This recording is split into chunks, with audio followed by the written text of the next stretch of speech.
நீங்க எந்த இடத்திலிருந்து விசுவாசத்தோட எழும்பினீங்களோ அந்த இடத்திலிருந்து ஒரு எதிர்மறையான ஒரு செய்தி, ஒரு நெகட்டிவான ஒரு செய்தி, நடக்காது என்கிற ஒரு செய்தி, முடிஞ்சிருச்சுன்ற ஒரு செய்தி, இனி பிரயோஜனம் இல்லைன்ற ஒரு செய்தி உங்களுக்கு நேராக வந்து மனசு உடைஞ்சு போய் அப்படியே பேக் அடிச்சிடலாமா, பின்னாடி போயிடலாமா, ஜெபம் பண்றதை விட்டுறலாமா, சரி நடக்கலையே அப்படின்னு ஒருவேளை யாரோ ஒருத்தர் இந்த சிச்சுவேஷனுக்குள்ள நீங்க போயிட்டு இருக்கலாம். அது உங்களுடைய கணவனாருக்காக ஜெபிக்கிறதா இருக்கலாம், உங்களுடைய கடனுக்காக இருக்கலாம், உங்களுடைய எதிர்காலத்துக்காக இருக்கலாம், உங்களுடைய விசுவாசத்துல கொஞ்சம் பின்தங்கிய ஒரு நிலைமை இருக்கலாம், விசுவாசத்துல நீங்க சோர்ந்து போயிருக்கலாம். ஆனா நான் நம்புறேன், இந்த ஜெபத்தை கர்த்தர் துவங்கினதற்கு காரணம் என்ன தெரியுமா? இந்த ஜெபத்தை கர்த்தர் ஆரம்பிச்சதுக்கு காரணம் இல்ல உன் விசுவாசத்துல நீ தொடர்ந்து ஓடணும், உங்க ஃபெய்த்ல நீங்க தொடர்ந்து ஓடணும்.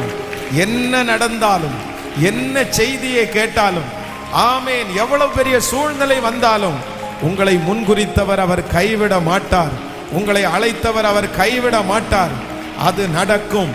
ஆரம்பத்திலே சொன்னது போல 22 வருடம் தாண்டி யோசேப்பை அடையாளம் கண்டுபிடிக்க முடியாத அளவிற்கு கர்த்தர் யோசேப்பை எகிப்திலே ஆசீர்வதிப்பாரே, ஆனால் உங்களுக்கும் அந்த காரியத்தை கர்த்தர் செய்வேன் என்று வாக்கு கொடுக்கிறார். ஹல்லேலூயா.